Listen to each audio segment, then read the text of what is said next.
As palavras pairaram no ar como uma sentença de morte. Você está fora. Entregue as credenciais agora. O sorriso que se espalhou pelo meu rosto não era o que Rogério Bittencourt esperava. O vice-presidente de operações estava ali, com o rosto rubro e tremendo com uma autoridade que ele, na verdade, não possuía. Seu dedo perfeitamente cuidado apontava para a porta como algum tipo de divindade corporativa ditando um julgamento. O que ele não sabia, o que seu ego não o deixava compreender, era que eu não era funcionário dele. Eu era a prestadora de serviços. E meu contrato não estava terminando porque ele queria. Estava terminando porque o relógio na parede marcava 11h47, e exatamente ao meio-dia, nosso acordo expiraria por seus próprios termos. 13 minutos. Isso era tudo o que separava Rogério Bittencourt do colapso total de um sistema de infraestrutura de 60 milhões de reais. 13 minutos antes que cada processo automatizado, cada fluxo de trabalho integrado e cada operação crítica da logística Horizonte parasse de forma catastrófica. E ele não tinha a menor ideia. Antes de mergulharmos em como a arrogância de um homem se tornou um desastre multimilionário, este canal compartilha histórias reais do campo de batalha corporativo brasileiro. Os momentos em que os egos colidem com a realidade e os resultados transformam empresas inteiras. Recentemente atingimos nosso primeiro marco juntos e agora começa a jornada rumo aos 2.000 inscritos. Juntar-se a esta comunidade significa ter acesso direto a essas histórias não contadas. O botão de inscrição está logo ali para quando você sentir que é o momento certo. Meu nome é Liora Meirelles. Aos 34 anos, eu chefiava a consultoria de implementação de software empresarial mais bem-sucedida de São Paulo que quase ninguém conhecia. A Meirelles Soluções não era um nome famoso, e era exatamente assim que eu preferia. Não precisávamos de marketing chamativo ou influenciadores. Nosso trabalho falava por si na linguagem silenciosa das porcentagens de disponibilidade, integrações perfeitas e lançamentos sem crises. Meu pai chegou ao Brasil com o equivalente a $800 costurados no forro do paletó e um diploma que ninguém reconheceria por aqui. Ele passou 15 anos trabalhando em turnos duplos em uma metalúrgica no ABC Paulista, enquanto minha mãe limpava escritórios na Avenida Paulista à noite. Eles não fizeram isso por falta de ambição ou inteligência. Fizeram porque recomeçar exige engolir o orgulho e reconstruir do zero. Cresci vendo meu pai me explicar conceitos complexos de engenharia na mesa da cozinha e na manhã seguinte, vê-lo acenar respeitosamente para supervisores com metade da sua instrução. Isso me ensinou algo crucial. Humildade não é fraqueza. Entender a pessoa à sua frente, suas pressões, medos e motivações, não é simpatia, é inteligência estratégica. Quando me formei em ciência da computação pelo ITA, eu já programava há 12 anos. Aos 26, vendi minha primeira plataforma de automação. Aos 30, a Meirelles Soluções tinha uma taxa de retenção de clientes de 97% e a reputação de resolver problemas que outras firmas nem tocavam. Nós não apenas instalávamos sistemas, nos tornávamos sistemas nervosos temporários para corporações em transição. E quando chegava a hora, transferíamos o controle e saíamos. Sempre saíamos. Sem dependências, sem contratos eternos. Integração limpa, transferência total de conhecimento, saída profissional. A Logística Horizonte nos contratou há 18 meses para essa expertise. Eles fabricavam componentes de precisão para a indústria aeroespacial e médica em São José dos Campos. O tipo de operação onde um único lote contaminado poderia significar processos de milhões e danos à reputação que nunca cicatrizariam. Quando o sistema legado deles começou a falhar, causando atrasos na produção, nos chamaram para construir algo novo. O projeto era massivo, um ERP totalmente integrado conectando inventário, cronograma de produção, garantia de qualidade e relatórios financeiros em tempo real. Trabalhei diretamente com a CEO, Clarice Lins, e o CTO, Akira Yoshimura. Ambos eram afiados e realistas. Estruturamos um contrato de 18 meses com marcos claros e um período obrigatório de transferência de conhecimento no último trimestre. O sistema era lindo, não de um jeito visual, mas como um relógio suíço, preciso e confiável. No 15 grau mês, a eficiência da produção subiu 32% e os custos de inventário caíram 10 milhões de reais anuais. Tudo ia bem até Rogério Bittencourt chegar. Ele veio como novo VP de operações, com um currículo impecável de uma multinacional, terno sob medida e aquela confiança de quem nunca foi seriamente desafiado. Clarice o trouxe para escalar as operações, enquanto a empresa se preparava para uma expansão agressiva. Na primeira semana, ele agendou reuniões com todos. Quando chegou minha vez, expliquei a arquitetura e que nosso contrato terminaria em 90 dias. Podemos renegociar se a Horizonte quiser suporte estendido, ofereci, embora o objetivo sempre tenha sido a autonomia interna de vocês. Rogério inclinou-se para trás, com os dedos entrelaçados, com aquele olhar de quem calcula como levar o crédito pelo trabalho alheio. Vou avaliar se os seus serviços ainda são necessários. Tenho vasta experiência com sistemas. Podemos acelerar essa transição. Sinal vermelho. Mas não era meu primeiro rodeio. Claro, respondi calmamente. Akira Yoshimura tem toda a documentação técnica. Está tudo no trilho. O que eu não disse. Os protocolos de integração eram customizados e complexos. A transferência de conhecimento não era uma formalidade, era essencial. E levava tempo. Nos 2 meses seguintes, Rogério marginalizou sistematicamente o Akira. Trouxe seus próprios consultores, gente que falava termos corporativos da moda, mas não entendia o chão de fábrica digital da Horizonte. Começou a tomar decisões sem consultar quem construiu a infraestrutura. Akira me ligou exausto.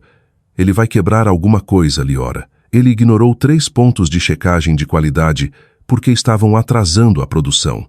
Documente tudo, Akira, eu disse. Protocolo de proteção. Cada ordem, cada aviso que você der. Eu também comecei minha documentação.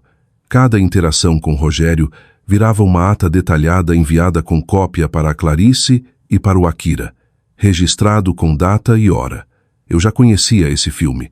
O executivo quer deixar sua marca e vê o fornecedor externo como um obstáculo ou uma oportunidade de corte de custos para parecer eficiente.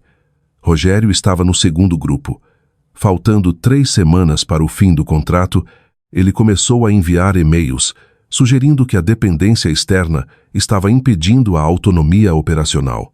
No dia final do contrato, cheguei às 7h30 para a última sessão de treinamento com a equipe do Akira. Às 7h45, Akira apareceu na porta da sala de reuniões. Pálido. Rogério me demitiu, disse ele baixinho. A segurança está escoltando minha saída agora. Ele disse que a empresa vai seguir uma nova direção técnica e eliminou meu cargo. Aquilo foi pior do que eu previ. Rogério estava removendo qualquer um que entendesse a complexidade do sistema antes que pudessem completar a transição. Tentei falar com a Clarice, mas ela estava em uma conferência em Brasília, inacessível até a semana seguinte. O timing de Rogério foi cirúrgico. Às 11h, aceitei a realidade. Às 11h47, Rogério apareceu com 2 consultores e uma pessoa do RH que parecia querer desaparecer. Liora, disse ele, sem me olhar nos olhos. Estou encerrando seu contrato imediatamente. Seus serviços não são mais necessários. Entregue as credenciais, crachás e equipamentos agora. O sorriso apareceu no meu rosto. Rogério, respondi, eu não sou sua funcionária. Sou uma fornecedora. Meu contrato termina ao meio-dia, daqui a 13 minutos. Você não pode me demitir mais do que pode demitir a empresa que fornece o café. O rosto dele ficou roxo. Não brinque com semântica. Você trabalha para esta empresa, o que significa que trabalha para mim. Está dispensada. Eu trabalho para a Meirelles Soluções. Corrigi. A Horizonte é nossa cliente. O acordo termina ao meio-dia de hoje, conforme o cronograma assinado há 18 meses. Não me importa o que diz o contrato. Deveria importar. Interrompi, porque ao meio-dia, nosso acesso ao sistema termina automaticamente. Nosso monitoramento para, nossos protocolos de integração cessam, e todos os processos automatizados que rodam em segundo plano, os que mantêm sua produção sincronizada com o estoque e a qualidade, tudo isso para. Rogério foi desdenhoso. Nossa equipe técnica resolve. Os sistemas estão documentados. Estão, concorde.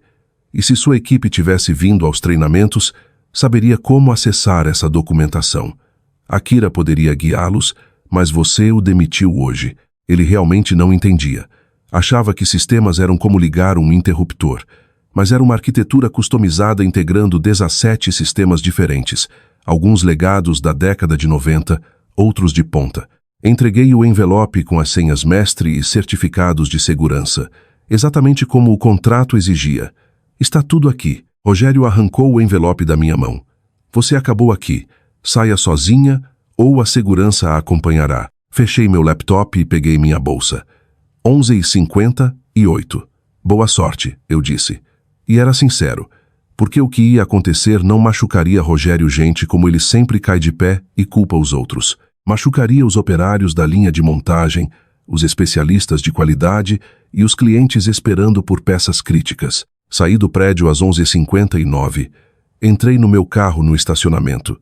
Exatamente ao meio-dia, meu celular começou a vibrar. A primeira mensagem foi do diretor de TI debaixo do Rogério.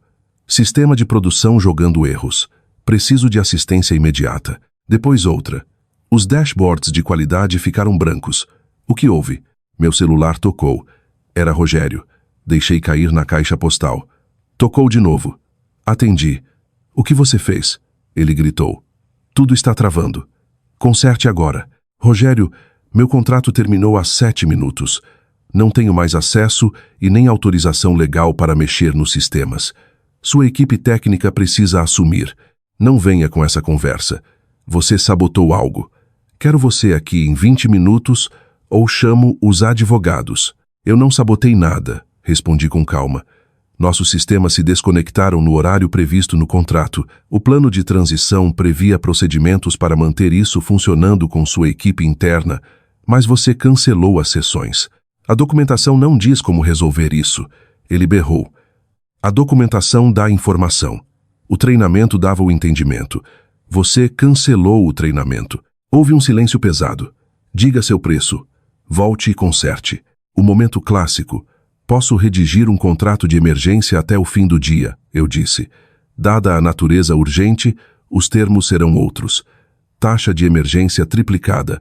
Engajamento mínimo de 4 semanas.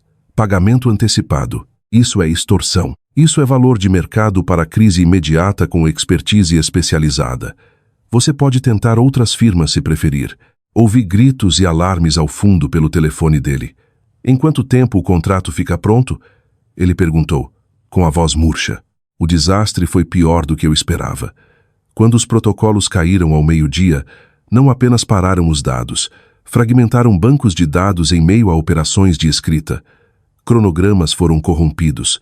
3 linhas de produção estavam rodando componentes aeroespaciais com riscos de contaminação que deveriam ter disparado alarmes automáticos. Os consultores do Rogério, sem entender as mensagens de erro, ignoraram os travamentos. Aqueles componentes, valendo cerca de 4 milhões em material e horas-homem, tiveram que ser descartados. Não se brinca com peças de avião. 2 carregamentos médicos saíram com documentação incompleta, gerando multas da Anvisa. Um grande cliente cancelou um pedido de 11 milhões e foi para a concorrência após o caos do sistema. Quando Clarice Lins voltou de Brasília no dia seguinte, a estimativa de prejuízo era de 60 milhões de reais. Ela se sentou comigo na sala de reuniões, parecendo ter envelhecido 5 anos. O Akira tentou me avisar sobre o estilo do Rogério. Eu achei que ele tinha a experiência necessária. Eu deveria ter ouvido. O Rogério tem experiência, respondi. Só não com sistemas como este. Software comercial e arquitetura de integração customizada não são a mesma coisa. O trabalho de emergência levou 6 semanas. Promoveram uma engenheira sênior, Ângela Rodrigues, para o lugar do Akira. Ela era brilhante e entendia a diferença entre parecer competente e ser competente. Rogério pediu demissão antes que pudesse ser demitido. Os consultores dele sumiram no mesmo dia. Ao fim, os sistemas da Horizonte estavam estáveis e, desta vez, a transição para a equipe da Ângela foi real. A fatura final da Meirelles Soluções foi alta, mas comparada aos 60 milhões de prejuízo, foi uma pechincha. Clarice me acompanhou até a saída no último dia. Aprendi uma lição cara sobre humildade e sobre ouvir quem realmente faz o trabalho. Muitos executivos nunca aprendem isso, eu disse. Dirigindo para longe daquela empresa pela última vez, pensei no meu pai, sobre como ele respeitava o conhecimento, independentemente do cargo. Rogério tinha autoridade, mas não tinha expertise. Ele tinha o direito de tomar as decisões, mas não a capacidade de entender as consequências. 3 meses depois, vi uma notícia sobre a transformação tecnológica bem-sucedida da Logística Horizonte. Clarice deu o crédito às parcerias estratégicas e à dedicação da equipe interna. Nenhuma menção ao Rogério ou ao desastre. É assim que as narrativas corporativas funcionam. Os heróis são quem sobra no final. Eu não precisava do crédito. A Meirelles Soluções já estava em outro cliente, uma financeira com sistemas segurados por fita crepe digital e a memória de 3 funcionários prestes a se aposentar. O padrão se repete: construir, transferir, sair. Se há algo a tirar desta história, é que a expertise é conquistada com erros, aprendizado e humildade. Não pode ser comprada ou assumida por decreto. Quando você descarta quem fez o trabalho porque acha que resolve sozinho, você não está sendo forte, está se voluntariando para uma educação muito cara. 13 minutos. Foi todo o aviso que ele teve. 13 minutos entre o triunfo do ego e o início de uma lição de 60 milhões de reais. Algumas pessoas aprendem com os outros, outras aprendem com a cratera que sobra onde antes ficava a sua confiança. Rogério aprendeu do terceiro jeito. O mundo corporativo continua girando, mantido por pessoas cujos nomes ninguém conhece, fazendo um trabalho que é invisível até que algo quebre. E quando quebra, todos aprendem rápido o quanto custa a ignorância. O botão de inscrição continua lá para quem quiser acompanhar essa jornada. A realidade sempre envia a fatura. A única dúvida é se você terá como pagar.